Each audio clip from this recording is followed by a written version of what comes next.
मेरी बीवी पूरा हफ्ता मुझे बहुत प्यार करती थी, पर जाने क्यों वो हर शनिवार मुझे अपने बिल्कुल पास नहीं आने देती थी और दूसरे कमरे में जाकर सो जाती।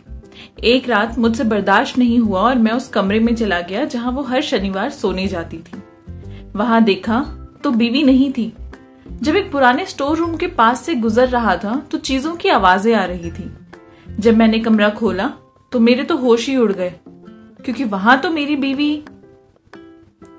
मैं अकेला बिस्तर पर लेटा लेटा करवटें बदल रहा था। पता नहीं क्यों आज मुझे अपनी बीवी के बिना बिल्कुल नींद ही नहीं आ रही थी।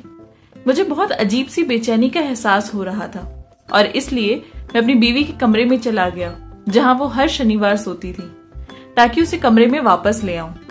मेरी बीवी हर शनिवार की रात एक अलग कमरे में सोती थी। हालांकि अब तक तो मैंने उस पर कोई एतराज नहीं किया था, पर पता नहीं क्यों आज बेचैनी सी हो रही थी। अपनी बीवी के कमरे में जाकर देखा तो वहां मौजूद ही नहीं थी। मैं हैरान था कि मेरी बीवी आधी रात को कहां जा सकती है। हमारा घर काफी बड़ा था, तो मैं अपनी बीवी को ढूंढने लगा। पता नहीं कहां चली गई, मुझे मिल ही नहीं रही थी। मेरी बीवी का नाम ऋचा है। जब मैं ऋचा को ढूंढते हुए स्टोर रूम के आगे से गुजरा तो मुझे चीखों की आवाज सुनाई दी। मैंने हड़बड़ाकर जैसे ही स्टोर रूम का दरवाजा खोला तो अंदर जो हो रहा था उसे देखकर मेरे कदमों तले जमीन निकल गई। मैं सोच भी नहीं सकता था कि ऋचा मुझे इस हालत में स्टोर रूम में मिलेगी। हम 2 भाई और एक छोटी बहन थे और हमारी एक बूढ़ी माँ थी। मेरी मम्मी बहुत दिन से बीमार थी। उन्हें कैंसर की बीमारी हो गई थी और उनकी ये लास्ट स्टेज चल रही थी। सारे घर का काम इधर उधर हो चुका था। हम दोनों लड़के थे, इसलिए घर बार उतने अच्छे से देख नहीं पा रहे थे। और मेरी एक बहन थी, पर वो अभी छोटी थी तो उसे घर के काम का कुछ खास समझ नहीं थी।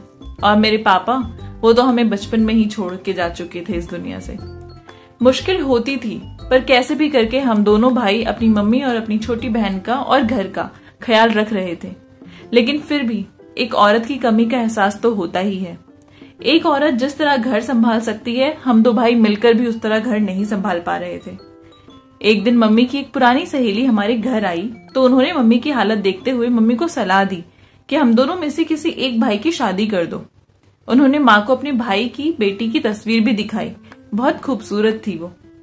आंटी भी अपनी भतीजी के लिए कोई लड़का देख रही थी। मम्मी को पहले ही नजर में वो लड़की बहुत पसंद आ गई।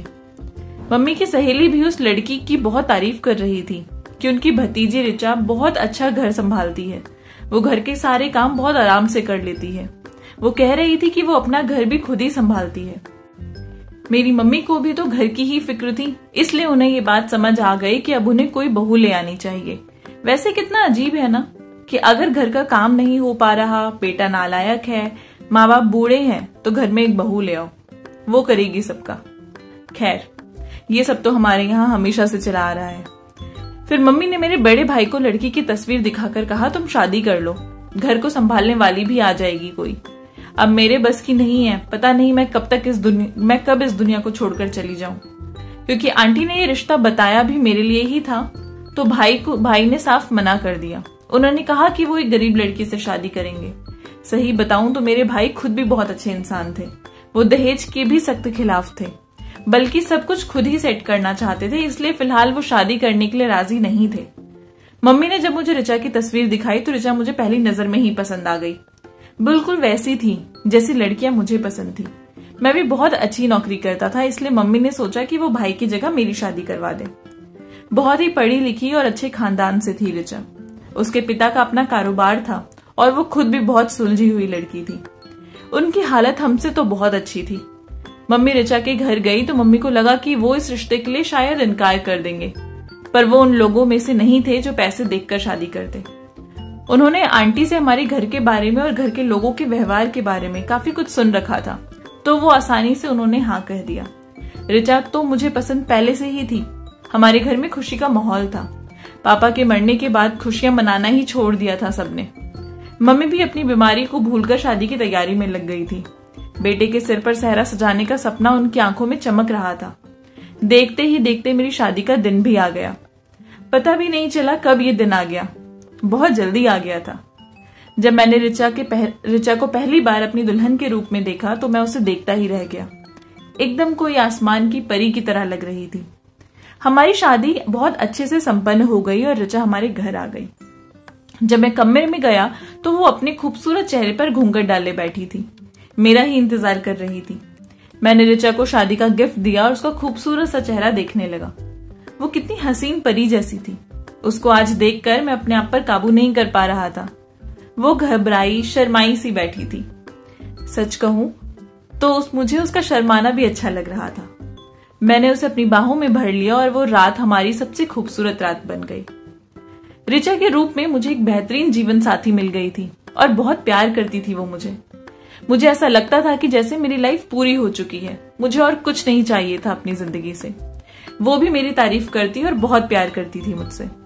अगले दिन ऋचा अपने घर चली गई और मैं सारा दिन बेचैनी से उसकी वापसी का इंतजार करता रहा। मेरे बड़े भाई ने मेरी हालत देखी तो मेरा मजाक उड़ाने लगे। उनकी बात पर मैं शर्मिंदा हो गया तो वो कहने लगे कि अच्छी बात है, तुम्हें अपनी बीवी का ख्याल रखना चाहिए। रात को जब वो आई तो मैं उसके साथ ही कमरे में आ गया और अपनी बेताबी का इजहार करने लगा। मेरी बात सुनकर वो मुस्कुरा उठी और आज एक और खूबसूरत रात थी। हमारी शादी को 8 दिन ही गुजरे थे कि ऋचा ने सारे घर की जिम्मेदारी उठा ली। वाकई में वो बहुत अच्छी थी। मम्मी तो ऋचा के कामकाज और उसकी जिम्मेदारी से इतनी खुश हुई थी कि उन्होंने सारे घर की जिम्मेदारी खुशी खुशी उसके हवाले कर दी। भाई ऋचा के सामने भी आने से कतराते थे और अपने सारे काम खुद ही करने की कोशिश करते थे। ऋचा अब तो घर के माहौल से पूरी तरह वाकिफ हो गई थी। वो कहने लगी कि मैं हर शनिवार रात दूसरे कमरे में जाके गुजारूंगी। मैंने मन्नत मांग रखी है। मैंने कहा ठीक है, अगर ऐसी बात है तो मुझे कोई एतराज नहीं है, लेकिन तुम्हारी गैर मौजूदगी मेरे लिए मुश्किल है। मेरा मन नहीं लगता ना तुम्हारे बिना। मैं तुमसे दूरी बर्दाश्त नहीं कर सकता।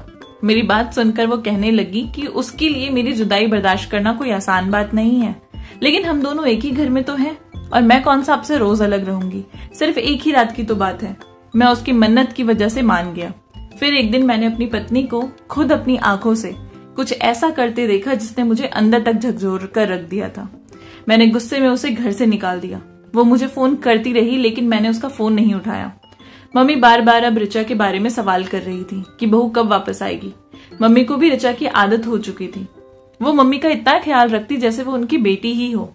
माँ भी उसको अपनी बेटी जैसा ही प्यार देती थी। मैं दफ्तर से घर लौटा ही था कि कुछ देर बाद ही हमें खबर मिली कि मेरे भाई का एक्सीडेंट हो गया है। उस दिन मैं ऋचा के घर जाने ही वाला था तलाक के पेपर देने के लिए, लेकिन भाई के एक्सीडेंट की सुनते ही हॉस्पिटल के लिए दौड़ पड़ा। भाई की हालत बहुत नाजुक थी। उनकी हड्डियां टूट गई थी, लेकिन डॉक्टर ने बताया था कि वो जिंदगी भर बैठने के काबिल भी नहीं रहे। उनकी रीढ़ की हड्डी पूरी तरह टूट चुकी थी। भाई का एक पांव भी बिल्कुल खत्म हो गया था। अपने भाई की ऐसी हालत देखकर ऋचा को मैं पूरी तरह भूल गया और अपने भाई की देखभाल में लग गया। मम्मी भी भाई को लेकर बहुत परेशान थी। उनकी हालत बहुत ज्यादा बिगड़ गई थी। मैं अकेला उन दोनों को बहुत मुश्किल से संभाल पा रहा था। जाने किसकी गंदी नजर हमारी घर की खुशियों को लग गई थी। भाई को 15 दिन बाद थोड़ा सा ठीक हो पाए और बात करने लायक हो पाए। अब जो कुछ उन्होंने मुझसे कहा वो सुनकर मेरी जान ही निकल गई। भाई अटक अटक के कह रहे थे कि ऋचा की कोई गलती नहीं थी, उसने सब कुछ सच कहा था तुमसे। वो वाकई उस लड़के से आखिरी मुलाकात करने गई थी, लेकिन भाई ने जानबूझकर कुछ ऋचा और उस लड़के की इस तरीके की वीडियो बनाई थी जिससे वो अलग तरीके से उसके खिलाफ इस्तेमाल कर सकते थे। मैं तो अपने भाई की इस बात पर यकीन ही नहीं कर पा रहा था। कभी सोचा ही नहीं था कि मेरा भाई मेरे साथ ऐसा कुछ भी कर सकता है। उनकी वजह से मैंने अपनी बीवी की भी नहीं सुनी थी। काश मैंने अपनी बीवी पर थोड़ा सा विश्वास दिखाया होता तो आज ये दिन नहीं आता। आप सबको याद होगा कि जब मैंने और माँ ने भाई को बोला था कि आप शादी कर लीजिए तो भाई ने शादी करने से साफ साफ मना कर दिया था। फिर आखिर भाई ने ऐसा क्यों किया था मेरे साथ? ऋचा तो बहुत शरीफ सुशील लड़की थी। उसे इस बात का पता चला कि भाई के पास उसकी वीडियो है जिसके जरिए भाई उसको धमका रहे थे कि वो उसका मुझसे रिश्ता भी खत्म करवा सकते हैं। ऋचा ने मुझे बताया था कि भाई उसे धमका रहे हैं। उसने भाई को बहुत समझाने की कोशिश की थी पर वो नहीं समझे। पर मैंने ही ऋचा की बात का विश्वास नहीं किया। मुझे अपने भाई पर ज्यादा भरोसा था। भाई ने इस बात का पूरी तरह से फायदा उठाया और उसे मजबूर कर दिया कि वो हर हफ्ते एक रात भाई के साथ गुजारे। पहली रात तो ऋचा ने इनकार कर दिया, लेकिन जब भाई ने उसे वीडियो को लेकर ब्लैकमेल किया तो वो मजबूर हो गई। भाई कहने लगे कि हर हफ्ते वो उसके साथ जबरदस्ती गलत रिश्ता बनाते रहे और ऋचा इसी तरह चीखती चिल्लाती रहती थी। वो ये सब करते करते बहुत ज्यादा परेशान हो गई थी। वो मुझे धोखा नहीं देना चाहती थी। उस रात भी ऋचा खुद को बचाने के लिए शोर कर रही थी और इंतजार कर रही थी कि मैं उसे बचा लूं। भाई रोते हुए कह रहे थे कि उन्होंने एक बेगुनाह की जिंदगी बर्बाद की है, इसलिए भगवान ने उन्हें ऐसी सजा दी। मैं भाई की बात सुनकर सदमे में आ गया था। वो इतना कैसे गिर सकते थे कि मेरी ही बीवी के साथ गलत कर रहे थे। भाई कहने लगे कि जिस दिन से ऋचा से तुम्हारी शादी हुई थी और वो घर आई, भाई की नजर खुद ब खुद उसके बदन से हट नहीं पा रही थी। ऋचा की खूबसूरती ने उन्हें बेकाबू कर दिया था, लेकिन वो फिर भी नजर झुकाए रखते थे। जब मौका मिला कि वो ऋचा का इस्तेमाल कर सकते हैं तो उन्होंने इस मौके का पूरा फायदा उठाया। वो भूल गए थे कि एक ऐसी शक्ति भी है जो उनके इस गंदे काम को देख रही है। मैं हॉस्पिटल से निकलकर ऋचा को अपनी जिंदगी में वापस लाना चाहता था और उससे माफी भी मांगना चाहता था। मैंने सोच लिया था कि मैं माफी मांग लूंगा, पर पता नहीं ऋचा मुझे माफ करेगी या नहीं। वो हमेशा से ही मुझसे बहुत प्यार करती रही है और मैं भी उसे उतना ही प्यार करता हूँ, लेकिन मैंने उसके साथ बहुत गलत भी किया था और इस बात का एहसास मुझे अच्छे से था, क्योंकि मेरे भाई को भगवान ने इतनी बड़ी सजा दी थी कि हम इंसान सोच भी नहीं सकते थे। अपने भाई की ऐसी हालत देखकर मैं भी उन्हें माफ कर चुका था। वो कहते हैं ना कि भगवान की लाठी में आवाज नहीं होती, और जब इंसान पर पड़ती है तो इंसान बर्दाश्त भी नहीं कर पाता। जब मैंने जाकर ऋचा से माफी मांगी तो ऋचा बहुत नाराज हुई थी, पर फिर उसने मुझे माफ कर दिया और मेरे साथ आने को तैयार भी हो गई। मैं ऋचा को लेकर घर आ गया। उसे देखकर मेरी मम्मी तो बहुत खुश हुई और उधर मैं भाई को भी लेकर घर आ गया था। अब भाई ऋचा का सामना नहीं कर पा रहे थे क्योंकि वो बहुत ही शर्मिंदा थे। कुछ समय बाद हमारी छोटी बहन की हमने शादी कर दी। आज मेरी शादी को 3 साल बीत चुके हैं। मेरे 2 बच्चे हैं और आज मैं अपनी जिंदगी में बहुत खुश हूँ। भाई और ऋचा एक दूसरे से बात नहीं करते। भाई थोड़े दिनों में दूसरे शहर में जाके शिफ्ट हो गए थे क्योंकि वो यहाँ ऋचा से नजरें नहीं मिला पा रहे थे। शक करना जितना आसान है, विश्वास करना उतना ही मुश्किल, लेकिन रिश्ते में हमेशा अपनी एक आंख खुली रखनी चाहिए। आई होप आपको ये कहानी पसंद आई होगी। अगर अच्छी लगी है तो चैनल को प्लीज सब्सक्राइब कर दीजिए, लाइक कर दीजिए और अपने प्यारे से कमेंट नीचे ड्रॉप कर दीजिए। मिलूंगी आपसे नई कहानी के साथ, तब तक के लिए बाय बाय।